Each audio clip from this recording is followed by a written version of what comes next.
ഇനി പുതുപ്പള്ളിയിൽ അന്തരിച്ച ഉമ്മൻചാണ്ടിയുടെ കല്ലറയിൽ പുഷ്പാഞ്ജലി അർപ്പിക്കാൻ എത്തിയിരിക്കുകയാണ് Chandy Oommen M L A. അതിൻ്റെ ദൃശ്യങ്ങളാണ് പുതുപ്പള്ളിയിൽ നിന്ന് പ്രേക്ഷകർ കാണുന്നത്. ഇത് കഴിഞ്ഞിട്ടാവും അദ്ദേഹത്തിൻ്റെ തിരുവനന്തപുരത്തേക്കുള്ള യാത്ര.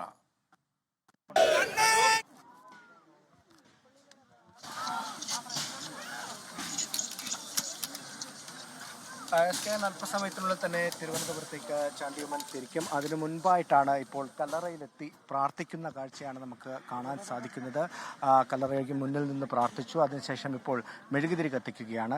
നേരത്തെ അല്പസമയം മുമ്പ് പുതുപ്പള്ളി അങ്ങാടിയിൽ അവിടെ ഉമ്മൻചാണ്ടിയുടെ ഒരു സ്മാരകമുണ്ട്. അവിടെ എത്തി പുഷ്പാർച്ചന നടത്തി. അവിടെ പ്രവർത്തകർ ചാണ്ടി ഉമ്മനെ ഷാളണിയിച്ച് സ്വീകരിച്ചു. അതിനുശേഷമാണ് കല്ലറയിലേക്ക് പള്ളിയിലേക്ക് എത്തിയത്. എന്തായാലും ചാണ്ടി ഉമ്മൻ സത്യപ്രതിജ്ഞ ചെയ്യാൻ നിയമസഭയിലേക്ക് പോകുമ്പോൾ വലിയൊരു കൂട്ടം ആളുകൾ, കോൺഗ്രസ് പ്രവർത്തകർ, ഒപ്പം തന്നെ പുതുപ്പള്ളിയിൽ ചാണ്ടിയുമ്മൻ ഇത്തവണ വലിയ വിജയം നൽകിയ ആളുകളെല്ലാം തന്നെ ചാണ്ടിയുമ്മന് ആ ഒരു ആശംസ നേരുന്നതിന് വേണ്ടി ഇവിടെ എത്തിയിട്ടുണ്ട് എന്നുള്ളത് തന്നെയാണ് ഏറ്റവും പ്രധാനപ്പെട്ട കാര്യം. പ്രധാനപ്പെട്ട കോൺഗ്രസ് നേതാക്കൾ, അതുപോലെ തന്നെ ഇവിടുത്തെ സാധാരണക്കാരായ പ്രവർത്തകർ അടക്കമുള്ളവർ ഇവിടെ എത്തിയിട്ടുണ്ട്. നമുക്കറിയാവുന്ന പോലെ ഇത്തവണ 50,000-ൽ പരം വോട്ടുകളുടെ ഭൂരിപക്ഷത്തിലാണ് ചാണ്ടിയുമ്മൻ വിജയിച്ചത്.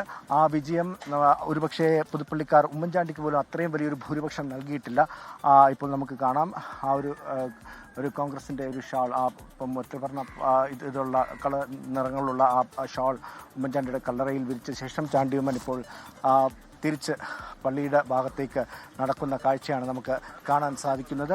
എന്തായാലും വലിയ വിവാദങ്ങളുണ്ടായിരുന്നു. ഇതൊരു യാത്രയാണോ, അതായത് മന്ത്രിസ്ഥാനം ലഭിക്കാതെ വന്നൊരു പശ്ചാത്തലത്തിൽ ഇതൊരു യാത്രയാണോ, പ്രവർത്തകരുടെ ഒരു ജനവികാരത്തിലേക്കൊക്കെ ഇത് പോകുമോ എന്നുള്ളൊരു സംശയം കോൺഗ്രസ് നേതൃത്വത്തിനും ഉണ്ടായിരുന്നു. പക്ഷേ അങ്ങനെ ഒരു യാത്രയല്ല.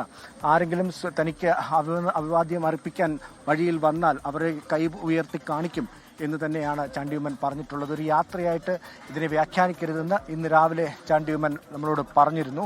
എന്തായാലും അതൊക്കെ അങ്ങനെയൊക്കെ പറയുമ്പോൾ പോലും ചാണ്ടിയുമ്മൻ്റെ ഈ യാത്രയ്ക്ക് പിന്തുണ നൽകുന്നതിന് വേണ്ടി നിരവധി കോൺഗ്രസ് പ്രവർത്തകർ, കോട്ടയം ജില്ലയിലുള്ളവർ നിരവധി പേർ ഇവിടേക്ക് എത്തിയിട്ടുണ്ട്. പുതുപ്പള്ളിയിൽ നിന്നും ഇത്തവണ ലഭിച്ച ആ ഒരു ഭൂരിപക്ഷം തന്നെയാണ് ചാണ്ടിയുമ്മൻ്റെ കരുത്ത്.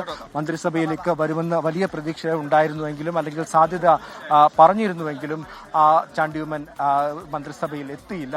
അതേ തുടർന്ന് പലർക്കും വലിയ സങ്കടം, പ്രത്യേകിച്ചും പുതുപ്പള്ളിയിലുള്ളവരൊക്കെ ഒരുപാട് പ്രതീക്ഷിച്ചിരുന്നതാണ്. അവർക്ക് അങ്ങനെയൊരു മന്ത്രിയായി ചാണ്ടിയെ കാണാത്തതിലുള്ള വിഷമമുണ്ട്. എന്തായാലും അതുകൊണ്ട് തന്നെ നിരവധി ആളുകൾ ഉമ്മൻചാണ്ടിക്കൊപ്പം ഉണ്ടായിരുന്നവരെല്ലാം ഇവിടെയുണ്ട്. ഇപ്പോൾ അല്പസമയത്തിനുള്ളിൽ തന്നെ ചാണ്ടിയുമ്മൻ അദ്ദേഹത്തിന്റെ പ്രതികരണം കൂടി നമുക്ക് അതിനുവേണ്ടി തയ്യാറെടുക്കുകയാണ്.